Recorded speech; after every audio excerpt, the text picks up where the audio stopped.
I used to be so dedicated to like, okay, we got to use hardware, we got to use the original thing, but then I realized there's really, it's not even a taste thing, it's just like these are two different things and you can, you know, choose to use them.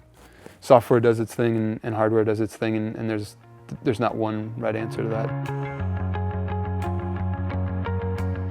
Yeah, I mean, that's kind of the tough part about being a musician and a producer at the same time is that you're writing this stuff, so you're putting a lot of yourself into it on that end, and then you're producing it, and so you're adding that color to it that you would add to somebody else's record if you're producing. So yeah, there is a fear that things become too homogenous and things become kind of one note. But you know, for me, music was always kind of like a back burner thing until very recently, the last few years. So I didn't get to a place where I could really focus in on it and spend a lot of time developing the sound. And I feel like this record was the culmination of many years of doing it as a hobby and then finally bringing that all together to create the record that I felt like I wanted to make all along. So it kind of cleared the slate for me, and now I feel a lot freer to go out and explore and experiment a little bit more with evolving or changing the sound, which I think that'll be kind of apparent on the next record I'm imagining. I think, yeah, it was a problem at one point. I think I was in this mode of just like, I have to try everything. And slowly I found a set of tools that I was really comfortable with. And I realized, you know, if there's even if there's some subtle difference or even if something I know is superior in some small way, I'll just stick with what I have, because I feel like there is something to being limited. And I think when I started out, there weren't any of these options. I didn't even, you know, I started out just using hardware, and I think there was something about that I missed. And so these days I try to like just say, you know, pretend like this is real gear. My favorite software, pretend like that's a piece of hardware that I own and that's what I have and that's what I'm gonna use. And I try to keep it pretty tight. But that being said, I'm always always looking for new stuff. If somebody's coming out with something interesting that does something better or improves the workflow. If I had to pick some of my favorite moments where an effect took on a life of its own and really took things to a different place and almost like wrote parts for me, I would say the Ursa was the thing. I mean, you can, like at the beginning of Hours, that pad is actually just a guitar run straight and no other effects, is just run through the Ursa. And it's like that sound just doesn't, it's almost like a synthesizer at that point, you know, it's creating a sound out of nothing. The reverb in the Virus, I really like that. That's just there's something about the timing of it and the dark, how dark it is that really inspires me. I run a lot of arpeggios through that and just slowly turn the reverb up, and it just like creates this space. And then Echo Boy, a lot of the stuff on there, especially the Memory Man. I think my favorite Echo, even though I own an Echo Boy, I own a Memory Man and a Space Station and all those, that's kind of my go-to reverb. Just the way that it affects the delay is really interesting and really inspiring for me. I'll usually put that after the reverb on the Virus, so it's actually sampling the reverb tail and echoing that as opposed to the dry signal alone.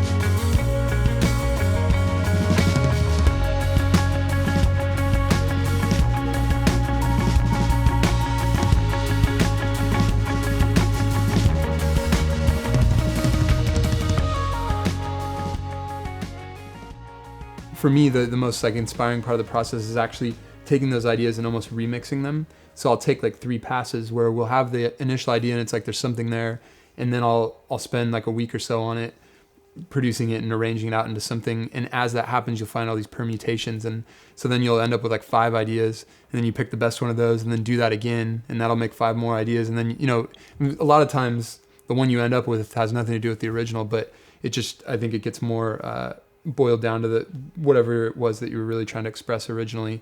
That becomes more and more focused. And so that for me, a lot of the songwriting for me is actually an artifact of the production and arrangement process. That it kind of comes out of it. It's not this like moment of inspiration all the time.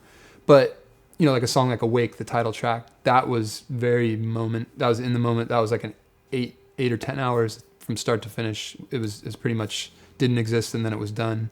So that's kind of an outlier, but the rest are very much like the product of weeks of revisiting things and honing in on stuff. You know, I've done A/B shootouts with things, emulations of synths, and found that like a lot of them really do sound a lot like the original. But there's something about sitting down to this machine that that you have this connection to, this physical connection, and having this one-to-one control over every parameter. I think is a really big factor in playability and getting inspired and just having things flow quickly and not having to be hung up on adjusting parameters and using a mouse and all that stuff.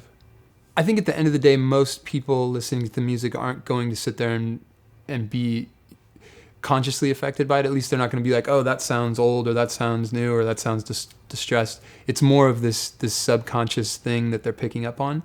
And so really, I try to be really pragmatic about that, because like at a certain point, I want the flexibility afforded by newer techniques, and digital things as opposed to analog. But when I'm playing an instrument and I'm being I'm trying to be inspired by it, that's when I think it's really important to have that kind of unknown quantity thing attached to it where you're really feeling it. And for me, that's where the tone generation happens, and that's kind of like the mini Moog, I think, and some of those older analog synthesizers. For whatever reason, when I sit down and play those, it's just things flow. Whereas with a lot of the newer stuff, it's harder, just because for whatever reason, it takes longer to get into a space where I feel inspired by the sound. That's pretty much, that's like no matter what, I'm always playing live through some sort of effects. I really enjoy reverbs and echo effects. So for me, that's I think of that as almost, I started in music when in the late 90s, early 2000s, when every piece of hardware had a built-in reverb and echo and compression. They had all these onboard effects. So for me, that's always been part of the instrument. And it took a little bit of getting used to when I started getting older synths and mono synths and synths that didn't have any dedicated effects on board. Because to me, like using the Virus and the old Novation stuff, that was always something that had to be included. So I think I learned music thinking that those had to be on everything. So now I put those on everything. I try to get the kind of obvious effects, the things that are really going to be in the forefront, out. I try to get those on at the very beginning, because that affects the way I'm going to play it, and that affects what ends up being the sound. If you're playing the effects just like you're playing the instrument. So I think that's an important thing, to get the really overt stuff out of the way first. And sometimes I'll do that destructively, like I'll just go through hardware. But with this last record, I tried to split it at all times, so I had the dry tone, and then I could go back and affect it in any way I wanted later. And that's why the software's been great, is just because it affords so much more flexibility. Later, I can play through one channel, get the dry signal, and then go back and tweak it all I want. Whereas with the hardware, you're kind of stuck with it once you get it, unless you record dry first and then go out through it. But that's not too inspiring for me, at least. The same with the software side. I try to stick to it. I just say like the 6176, the Universal Audio. I just decided this is the channel I'm going to record this record with. Everything's going to go through there. When I record bass, it's going to be the same settings basically every time, and then approach any kind of creative effects in the box or running it back out, but get the cleanest, smoothest, predictable signal you can, and then change it. So there was, we used Decapitator for a lot of the distortion. We used Devil Lock or Loke, I don't know how you say it, and then we used, and then a lot of stuff I'm just running it back out and reamping it through the EQ. Great River EQ 2NV has like a drive stage on the front end of each EQ, so did a little bit of that. And then the really heavy stuff was an SSL console. We just drove the inputs on that. As I've changed things, and I definitely changed my approach pretty radically for this record, and at the end of it, I still heard that sound. So I realized no matter what tools, which really just validated the whole idea of keeping the tool set small, is I realized no matter what I go out and use, it's all still me doing it, and I'm always apparently searching for this kind of tonal space, and that can be achieved using pretty much anything. So why not use the tool set that's the most flexible and has the best workflow?